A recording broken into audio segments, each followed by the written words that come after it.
après je puisse embrayer. D'accord, tu la retrouves, ok. Non, simplement que je pense que l'histoire des femmes les écrits des femmes et des écrivaines dans les revues, on ne parlait pas encore de fanzine, mais moi dans les revues d'anticipation de littérature conjecturale depuis la fin du 19e siècle, je veux dire, on les compte sur les doigts d'une main, déjà. Et donc, Bon, Georges, tu permets? Bon, voilà, merci. C'est bon, donc, Bénédicte, vas-y. Alors, l'une des statistiques que j'avais, c'est que sur les femmes auteurs qui constituent une minorité, durant les années 50 et 60, on a enregistré près de 1000 histoires publiées dans les magazines de science-fiction, donc là on retombe sur notre sujet des fanzines, écrites par plus de 200 femmes identifiées entre, là pour le coup, 1926 et 1960. Ce qui fait à peu près 10 à 15% sur l'ensemble des textes analysés sur ces années-là, 10 à 15% d'autrices, en fait, publiées dans les revues.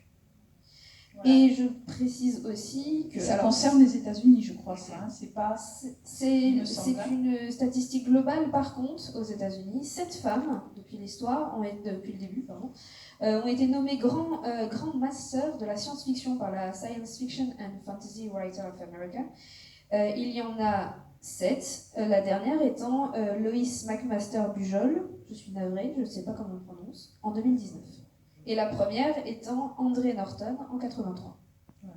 Donc en fait, ce que je voulais vous dire, c'était que peu ou prou, la présence des femmes dans les revues, elle suit aussi le mouvement de la libération des mœurs et aussi évidemment de la visibilité donc, des femmes. Parce que les femmes autrices, on va dire fin 19e, début 20e, sont quasiment invisibles. Donc ce qui est intéressant, si vous voulez, c'est de voir que, par exemple, j'ai noté quelques petits noms, on n'a quasiment aucune femme dans les revues de la seconde moitié du 19e siècle qui publie donc soit des récits utopiques ou de la littérature conjecturale, sauf, alors j'ai noté quelques noms, vous voyez, par exemple, donc Clémence Royer, qui, pour la petite histoire, est traductrice de Darwin et philosophe. Louise Michel, mais Louise Michel, c'est une très grande figure. Elle n'a pas beaucoup publié, si vous voulez, dans les revues. J'ai pas trouvé beaucoup de traces. Je pense qu'elle n'avait pas beaucoup de temps. Madeleine Pelletier, qui a publié, par exemple, qui était créatrice d'un groupe anarchiste, qui a publié, donc, par exemple, dans La Femme Libre. Amélie Murat, dans Je sais tout. Et puis, on a surtout la figure, par exemple, de René Dunant. Alors, Madeleine Pelletier et René Dunant sont plutôt des figures donc, de l'anarchisme, du mouvement libertaire, des débuts du mouvement féministe. Et ça, on va les retrouver, notamment, elles ont pas mal publié dans les années 20 et jusque dans les années 30. Voilà. Donc, quelques noms, il n'y en a pas beaucoup. Et ensuite, il faudra attendre, on va dire, après la Seconde Guerre mondiale et un mouvement quand même dans les années 50-60, vous voyez, mais 50-60, on est à l'orée quasiment évidemment des grands mouvements féministes, notamment aux États-Unis, mais il y avait en Europe, si vous voulez, une base pour que justement on ait une éclosion dans la science-fiction ou dans l'anticipation évidemment de ces autrices-là. Et dans les années 50, on a par exemple... Pardon, excusez-moi. On va avoir par exemple quelqu'un comme Christine Renard qui a commencé donc à publier à partir de 1959. Vous allez avoir par exemple on va avoir Julia Verlanger, donc Eliane Taïeb. Voilà, donc ça c'est deux grandes figures en France qui ont commencé vraiment à publier, si vous voulez, dans fiction, dans satellite. Voilà. Oui, tout à fait, Nathalie Albert, qui signait d'abord sous le nom de son mari, d'ailleurs, ouais, Charles. Voilà. Ensuite a signé Charles et Nathalie, et puis finalement Nathalie. Exactement. Donc, simplement, et c'est pour ça que Joël pourra peut-être éventuellement témoigner après, mais malgré tout ce qu'on a pu dire de négatif, il y a quand même une montée en puissance à partir des années 60 de la présence des femmes, en tant qu'évidemment auteurs, aussi éditorialistes, qui écrivent d'autres types d'articles, etc., dans les fanzines, dans les revues spécialisées. Voilà. Avec, je pense quand même, mais ça Joël nous dira peut-être, dans les années 70-80, il y avait pas mal de femmes, ou c'était... Non, ça a été vraiment le désert ensuite. Donc Christine, Julia... Oui, quand elles sont... Donc, qui signait sous le nom de Christine Thomas. Renard est morte en 79. Gilles Thomas, elle aussi avait pris un nom masculin pour publier au Fleuve Noir. Et donc elles sont décédées fin 70, début 80. Oui, c'est ça. Voilà. Ouais. Et ensuite, j'étais le seul autrice, j'étais la seule autrice à publier pendant des années des romans pour les adultes, parce que j'ai aussi publié pour la jeunesse. Et quand j'ai dirigé Univers, à Horizon du Fantastique, j'ai jamais reçu une nouvelle de femme. Ouais. Mais bon, je n'y suis pas restée longtemps non plus, donc bon, voilà, il faudrait savoir si Marianne en a publié, Marianne Lecomte qui m'avait précédée. Et quand j'ai dirigé Univers, j'ai vraiment essayé de susciter au maximum. On avait quelques novellistes femmes, on devait être 5 ou 6 en tout. Il y avait Muriel Favarel, Daniel Fernandez, enfin bon, on était, disons, je ne sais pas si Frémion est là, on est dans les Amazonardes. On avait Julie Montagnier, tout à fait. Oui, c'est ça, c'est ça. Donc, il y en a 2 qui sont décédés, oui, tout à fait. Dont Daniel Fernandez.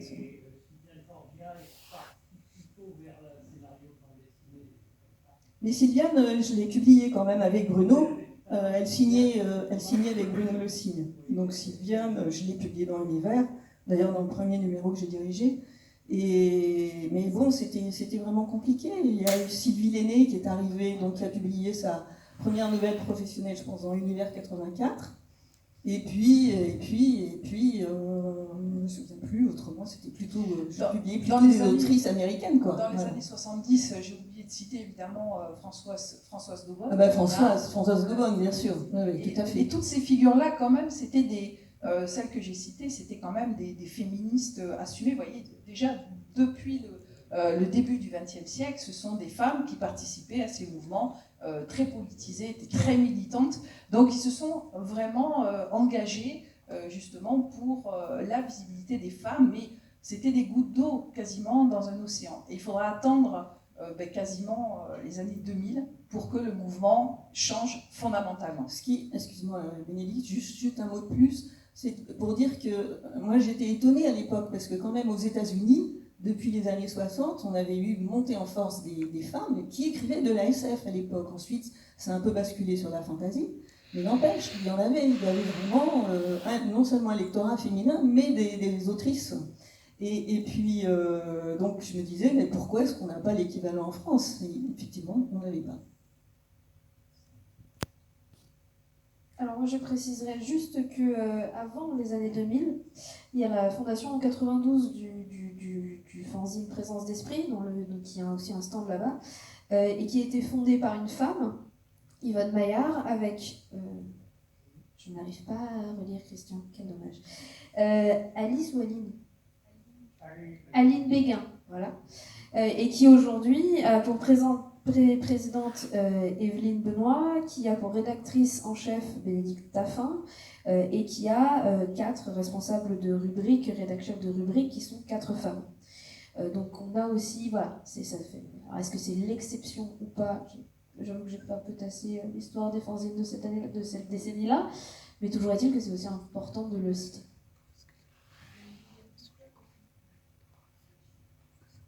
Il y a eu d'autres directrices de fanzines, comme je pensais à Josiane Kiefer avec Chimère, hein, donc, qui avait... Et Lunatique, tout à fait, absolument. Ouais. Il y a une hypothèse qui me vient, juste une hypothèse, parce qu'on a un trou autour des années 90. Parce qu'en fait, c'est ça, c'est toi, on va dire, c'est 70-80 à peu près. Moi, mon premier roman, c'est 1980. Ouais, donc on est à 80. Donc j'avais publié des nouvelles avant. En fait, on revient un petit peu, on va dire, les femmes reviennent un peu vers à peu près 2000. Moi, je sais quand même plutôt 2010. Hein. Enfin, 2000, ça me paraît un poil juste. Je pense on a un trou dans les années 90, et je vais l'attribuer à quelque chose. C'est là où Internet arrive, où commence à y avoir les forums et tout ça. Et en fait, je ne sais pas comment le décrire, donc Présence d'Esprit, c'est un vieux fanzine qui est important hein, dans la scène et qui du coup a toujours été inclusif. En fait, je pense que dans les années 90, Internet et tout ça a permis aux sexistes de voir arriver les femmes.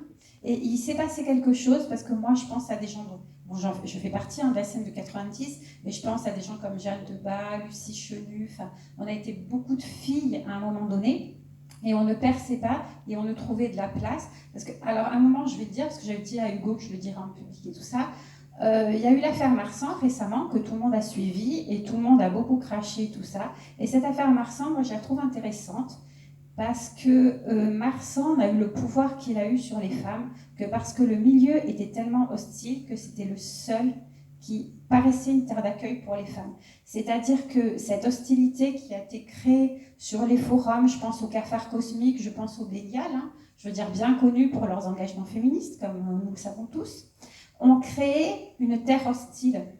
Et je l'ai vécu, puisque moi, à l'époque, on va dire, c'était vraiment... Voilà, j'étais présente, il y a eu le forum Citron-Meringue, Parchemin et Traverse, où des gens comme Étienne Motéré ont commencé leur carrière, hein, donc c'était important.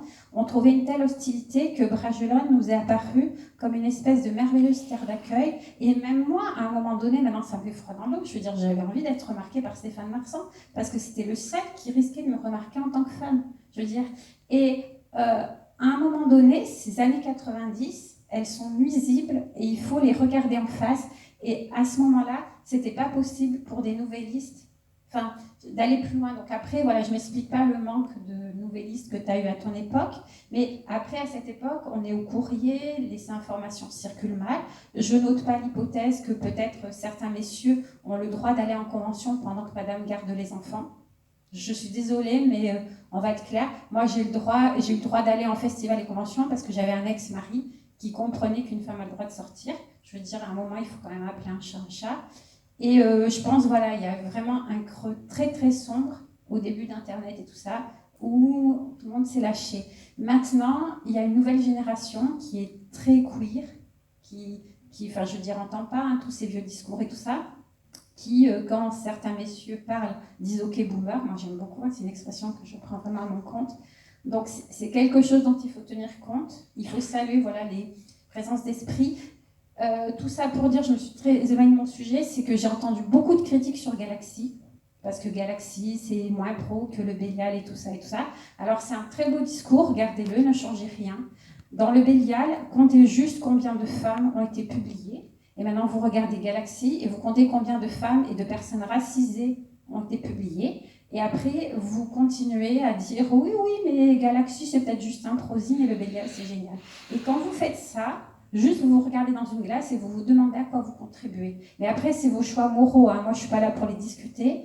Mais je veux dire, à partir du moment où vous avez créé ce monde et vous l'avez tous alimenté par vos critiques, mais ça, c'est pas assez sérieux et tout ça, vous avez créé ce monde où des gens comme Stéphane Marsan ont pu faire ce qu'ils voulaient pendant des années. Voilà, c'était la parenthèse que j'avais prévu de faire, mais c'est fait. Peut-être Stéphanie a quelque chose à dire par rapport à cette évolution. Stéphanie, tu nous entends? Oui. Bon, est-ce que tu as, par rapport justement à cette évolution qui ont été évoquées, est-ce que tu as quelque chose à rajouter, à préciser peut-être?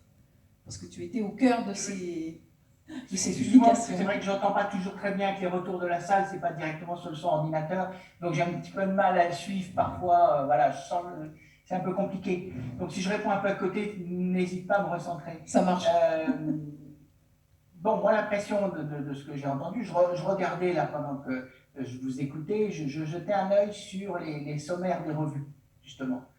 Sur la place des femmes, alors à la direction quasi pas, même si ça est en train de changer, puis il y a eu Sylvie Denis, mais qui a succédé, hein, ça a été aussi une transmission interne au sein de l'équipe, je veux dire, tous les fondateurs de revues de science-fiction, en tout cas récemment, étaient des hommes, en tout cas lors de la fondation, pour des raisons très évidentes. C'est que c'est des initiatives de responsabilité, voilà, ça correspond quand même à un certain schéma, à un certain modèle. Et puis les affrontements entre revues, il ne faut pas oublier que ça a été, c'est plus du tout le cas, enfin c'est des queues de comète, aujourd'hui c'est gentillet, c'est plus pour rester, parce qu'ils ont 40-50 ans et donc ils essaient de faire semblant d'être encore jeunes et donc un peu polémistes, mais en réalité ça ne convainc plus personne. Aujourd'hui Olivier Girard il est gentil comme tout, bon, il fait des trucs sexistes tout ça, mais ça c'est la génération, l'équipe Bifrost, on les connaît, je veux dire ça n'a jamais été les grands féministes, y compris un récent éditorial quand même. Personne n'a voulu quand même trop polémiquer, mais on l'a lu, quoi. Il était quand même assez sidérant. On aurait lu ça il y a 15 ans, on aurait trouvé, bon, voilà, on n'aurait pas été surpris. Moi, j'avoue que j'étais un peu étonné quand même. Hein. Bon. Et indépendamment du talent des gens et de leur capacité à trouver des bons textes, y compris, on voit bien à la fois dans Galaxy, qui n'a pas été un modèle, hein, toujours sur ça, mais c'est aussi parce qu'il y avait peu de femmes quand même en France, entre autres, qui écrivaient de la SF. Il n'y en avait pas beaucoup, aujourd'hui il y en a beaucoup plus, mais il y avait en fantasy, on en a vu beaucoup plus facilement. J'ai eu la chance aux Imaginales, comme c'était une dominante fantasy, d'avoir plus de facilité pour inviter des autrices femmes. Si j'avais dû me limiter à inviter les autrices, surtout il y a 20 ans, quand on a démarré de SF, on n'en aurait pas eu beaucoup. Hein. À l'époque, il n'y en avait pas énormément, alors que dans l'édition américaine, anglo-saxonne en général, surtout aux États-Unis, on voit quand même beaucoup de femmes depuis au moins une vingtaine d'années à des postes de responsabilité, dans les anthologies, les directions de revues. Maintenant, les prix littéraires, où elles auraient tendance, même cette année, j'ai vu que pour le roman prix Hugo, il n'y a que les 6 nominés, c'est des femmes. C'est juste, je pense que ces 6 romans-là étaient des romans de talent. On ne s'est jamais interrogé quand c'est 6 hommes. Hein. Mais voilà, moi, ça m'a quand même frappé parce que c'était nouveau, parce qu'on a eu quand même 7 femmes qui ont eu le prix Hugo sur 10 dans la décade précédente. Donc, c'est des phénomènes qu'on voit apparaître en France, mais avec du retard, comme toujours. Donc, je pense qu'il y a quand même une préoccupation. Voyons, Pierre Gévard, qui n'a sans doute pas été formé aux écoles du féminisme radical, Pierre est quelqu'un qui a de la préoccupation de publier des femmes.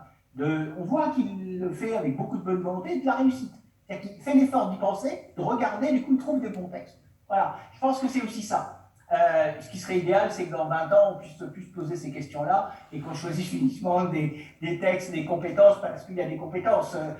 Je discutais il n'y a pas longtemps avec quelqu'un qui est actif dans le milieu de la SF et qui est noir en l'occurrence, et j'en discutais avec lui en privé. Il me disait, moi, ce que je veux, c'est être reconnu pour ma compétence et pas parce que je suis membre d'une minorité. Il a raison sur le fond. Moi, je demande qu'on me reconnaisse ma compétence parce que je connais le boulot et que j'aime ça, et pas parce que je suis LGBT, pas parce que je suis nana. Voilà, ça devrait pas avoir d'importance. Mais pour ceux qui sont hostiles et qui ont des préjugés, ça a de l'importance. Voilà. C'est à contrario. Beaucoup de femmes, d'ailleurs, ne sélectionnent pas les textes en fonction du genre. Ça m'est jamais arrivé. Enfin, si un texte me plaît, il me plaît. Si je le trouve bon, il est bon.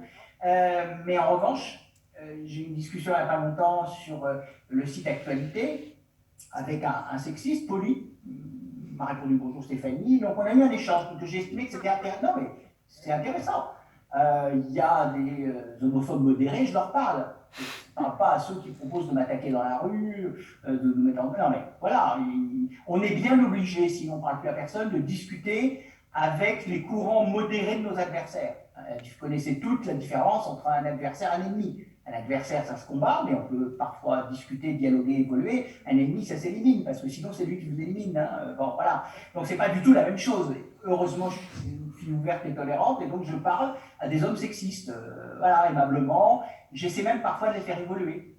Pas toujours perdu. Des fois, qui sont pas sots, qui se discutent. Et donc là, j'ai échangé avec lui sur ces questions-là, parce qu'il expliquait que la biologie, entre autres le fait que les femmes avaient des enfants, expliquait qu'elles réagissaient différemment sur les livres. Voilà pourquoi lui, il aimait des livres écrits par des hommes. Et je vais quand même faire remarquer que la plupart des lectrices lisent des livres faits par des hommes et par des femmes, à partir du moment où les livres les intéressent. Donc je lui disais, vous voyez bien, si c'était juste la biologie inverse, nécessairement, elle ferait que les femmes liraient que les femmes. Non, ça ne marche pas comme ça chez les femmes. Peut-être parce que c'est une question d'ouverture et de préjugés et non pas une question de biologie. Bon, voilà, c'est encore des questions qu'on nous pose et qu'on voit. Et on voit bien encore qu'il y a des résistances, des préjugés, et puis aussi le fait que les femmes sont quand même, la jeune génération, ça change, elles sont moins habituées à la violence, au moins morale, elles ne sont pas formées comme ça. Et du coup, aller sur les réseaux sociaux, aller à la direction de choses, de structures, c'est plus violent. C'est l'objet d'affrontement. Voilà, quand c'était avec... Maintenant, on se parle, on prend le café ensemble, c'est plus pareil 20 ans après. Mais quand on a créé les uns les autres, il y a maintenant une trentaine d'années, Galaxy et Bifrost, ça a été... bon. Et c'est plutôt des façons de faire que les hommes ont. Alors, il y a des jeunes femmes pulsantes qui ne se laissent pas faire, mais c'est relativement... pas la culture spontanée, l'éducation spontanée et ce qu'on attend des femmes. D'ailleurs, quand un homme est violent, on trouve ça quasi normal, et quand une femme réagit à peu près au même niveau, on la traite d'hystérique. Ça reste encore des modes habituels. Donc, je pense quand même, je critique, c'est mon côté, le verre plutôt à moitié vide, mais quand même, je vois quand même des évolutions. Ceci dit, c'est dommage que, comme dans les histoires de science-fiction, les hommes ne puissent pas, ne serait-ce que quelques mois, être des nanas, parce que ça leur changerait la tête. Ils découvriraient ce que c'est d'être traité comme une fille. Et j'ai cette chance particulière. J'ai découvert en début de cinquantaine, pour les raisons que chacun connaît, ce que c'était d'être traité comme une nana. Être sifflé en pleine journée dans une gare à Nancy parce que vous avez juste une jupe aux genoux ou des talons, c'est une expérience évidente pour une jeune femme. C'est pas une expérience évidente. On n'a pas toujours montré ce qu'on était. Et c'est une sorte d'hallucination. Quand quelqu'un vous arrête, vous venez de Paris pour travailler dans le domaine, et il vous arrête pour poli en plus celui-là, poli, même pas agressif, et il ne m'a même pas traité de salope quand j'ai dit non. Mais il a la cinquantaine, il me propose de m'inviter à dîner, donc je comprends bien que le dîner va se poursuivre chez lui. J'hallucine, quoi. Je me dis, mais c'est pas. Et or c'est ça. Mais pour les nanas, elles sont habituées. Même la plus féministe, la plus radicale des féministes, elle est habituée à être traitée comme ça. Et elle a mis un peu son mouchoir dessus, même si c'est la plus combative des féministes. Elle a été habituée à vivre dans cet univers, dans cette façon de savoir qu'on ne peut pas s'habiller n'importe comment, à n'importe quelle heure, si on est toute seule dans certains endroits, que le soir c'est plus dangereux que la journée, qu'il ne faut pas faire ça parce que sinon ça va être compris comme ça, etc. De fait, une fille tient compte de comment elle s'habille, est-ce qu'elle a des chaussures bas, chaussures hautes, etc. Et quand on découvre ça sur le tard, c'est encore une fois quelque chose qui vous hallucine. Et vous découvrez dans le boulot, c'est la même chose.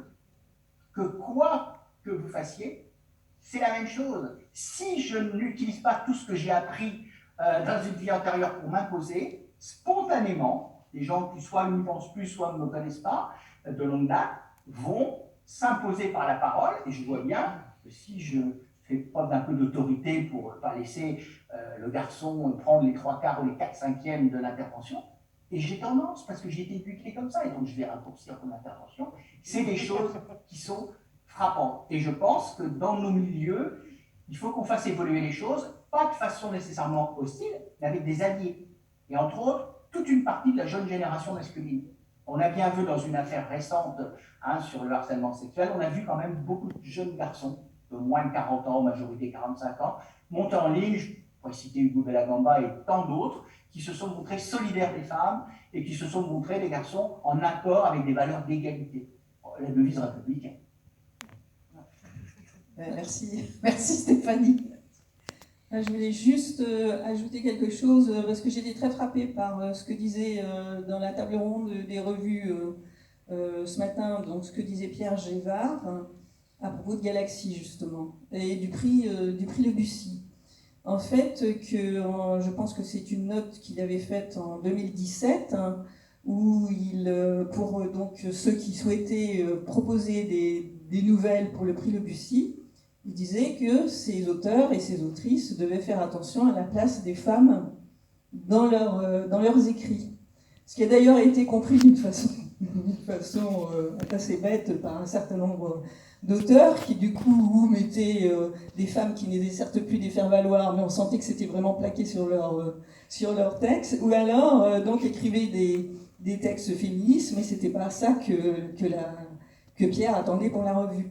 Mais c'est intéressant parce que, du coup, lui-même a fait une sorte d'examen de conscience. Je vous invite à retrouver, je pense que c'est dans la partie numérique du Galaxy 72, et où il en parle. Il a fait une sorte d'examen de conscience, et en se demandant, finalement, dans ses propres textes, puisqu'il écrit depuis fort longtemps, des nouvelles et des romans. Donc, il a fait une espèce d'examen de conscience, il est revenu en arrière et il s'est aperçu qu'après tout, finalement, il n'était pas tout blanc. C'est-à-dire que, il avait un petit peu trop souvent, lui aussi, utilisé des femmes. Il disait une chose très intéressante, c'est que les hommes, ils avaient un nom de famille, ils avaient une caractérisation, un boulot, etc. Et les femmes, tiens, on ne parlait d'elles que par leur prénom. Donc rien que ça, c'est absolument révélateur de... voilà. Mais c'est toujours le cas partout à l'heure actuelle. Quand on parle d'une journaliste, quand on parle d'une femme politique, quand on parle d'une actrice, les 3/4 du temps, elles sont citées par leur prénom et non pas par leur nom. J'ai une dernière question à vous poser, qui pour moi me tient à cœur. Auteureux ou autrice ? Autrice. On est d'accord. Auteureux, c'est une nouvelle façon de nous invisibiliser. Alors, auteur, c'est un barbarisme. Voilà. D'accord. Oui, autrice existe. Autrice, et d'une part, autrice, c'est la bonne façon de féminiser auteur, hein, comme acteur, Acteur, actrice, actrice, voilà, aviateur, aviatrice, etc. Mais en plus de ça, c'est un texte qui existait déjà. Oui. Avant que le Boisseau soit mis par l'Académie sur les auteurs. Monsieur de Richelieu et ses amis. Juste un mot à ce propos. Il faut savoir qu'il y a beaucoup, quand ils ont travaillé sur le dictionnaire de l'Académie française, ils ont supprimé des féminins de noms de métiers. Et en fait, la suppression de cette version féminine des noms de métiers ont fait que petit à petit, eh bien, les femmes n'ont plus fait ces métiers. Le poids de la langue est extrêmement important. Et aujourd'hui, alors bon, ça choque un petit peu en France, etc. Mais si vous allez par exemple au Québec, où la langue française est beaucoup plus vivante et s'adapte beaucoup plus en fait au contexte, je veux dire, il y a cette féminisation des noms qui ne choque absolument personne et qui va de soi. Et moi, ce que j'aimerais, et là je parle en tant que prof de lettres et linguiste, c'est que justement, cette féminisation, elle aille de soi. Moi, je veux dire, auteur, autrice, oui, comme facteur, factrice, il y a une logique quand même dans la langue, il y a des mouvements profonds de la langue qui font que on va vers ce féminin, et puis point barre, quoi, c'est tout. Voilà, je pense qu'il ne faut pas épiloguer, et il faut imposer en disant, voilà, c'est comme ça, terminé. Et pour les noms de métiers féminins qui ont été gardés, si vous regardez dans les dictionnaires de cette époque, etc., qui sont disponibles en ligne, vous verrez que notamment, moi ça m'avait frappé, une boulangère n'est absolument pas une femme qui exerce le métier de faire du pain, mais c'est la femme du boulanger. Et c'est pareil pour beaucoup, en fait, de noms de métiers féminins qui ont été gardés dans le dictionnaire et qui sont femmes de.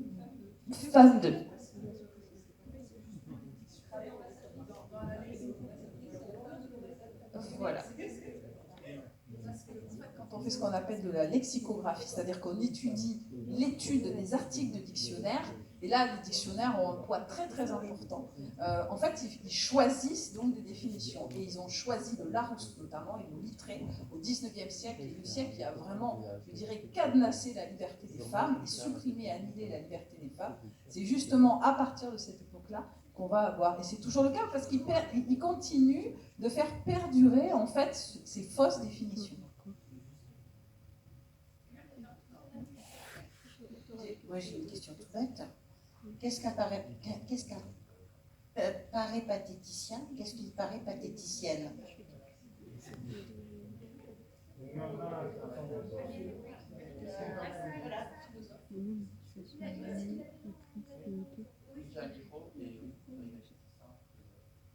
Alors, qui veut poser des questions? On est un peu, on a le temps, on va décaler un peu parce que le temps que Stéphanie arrive, on a un peu décalé. Alors j'y vais, j'arrive, je cours même. Je cours, j'ai passé ma vie à courir, je continuerai à courir jusqu'à ce que mort s'en suive. Bonjour, moi j'ai plus une question d'ordre, pas vraiment une question sur la...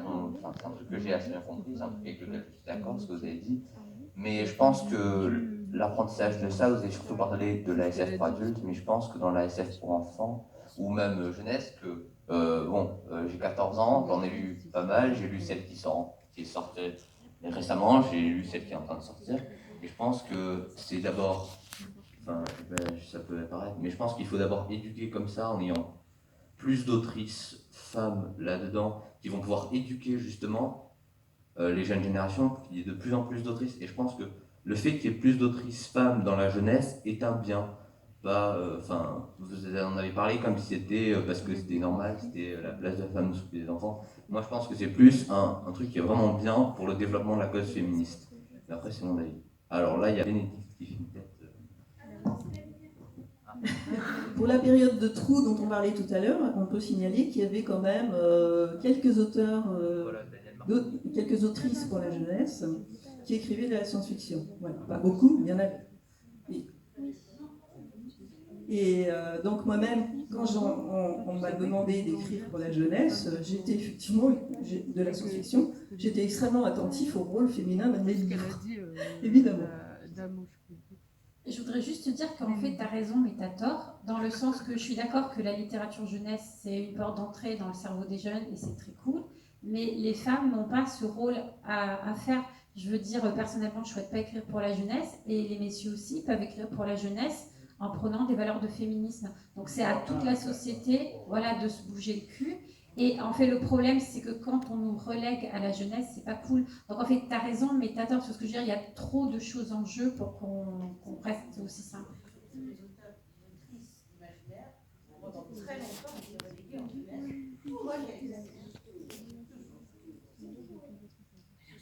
Je voulais juste, oui. j'avais oublié, je donne la parole après évidemment aux questions, je voulais juste dire une chose, parce que j'ai oublié de le préciser tout à l'heure, puisqu'on parlait de revue fiction, la nouvelle revue fiction l'imaginaire radical, a été reprise par Christine Luce en 2019, et donc c'est une femme, alors elle m'a dit elle-même c'est un prosine, mais vous voyez, pour notre milieu, il est important que une aussi importante revue ait été donc finalement reprise et vive, grâce à une femme quand même qui a eu le courage de reprendre ce flambeau-là. Voilà. Et l'agenda, une femme pour Galaxy, il faut signaler que Pierre, il n'est pas tout seul dans son équipe éditoriale. Il y a notamment Lucie Chenu qui l'épaule énormément. Le dernier Galaxy étant dirigé par elle, semble. Il ne nous reste pas beaucoup de temps, je suis désolé. Le 69 et le 72, elle a fait deux galaxies sur le genre, en fait, et le sexe, et donc les femmes, dans la science-fiction, surtout sur les femmes. Oui, je voulais juste réagir aux propos de Sylvie Marchetto, avec lesquels je travaille à la revue Bifrost, et donc je ne suis pas entièrement d'accord avec ce que tu dis, forcément. Donc j'entends bien les critiques, et donc on y travaille, on fait des efforts, on tente de publier, que ce soit au Bélial ou dans les pages de Bifrost, justement davantage d'autrices et de personnes racisées. La présence justement de Teddy Thompson ou de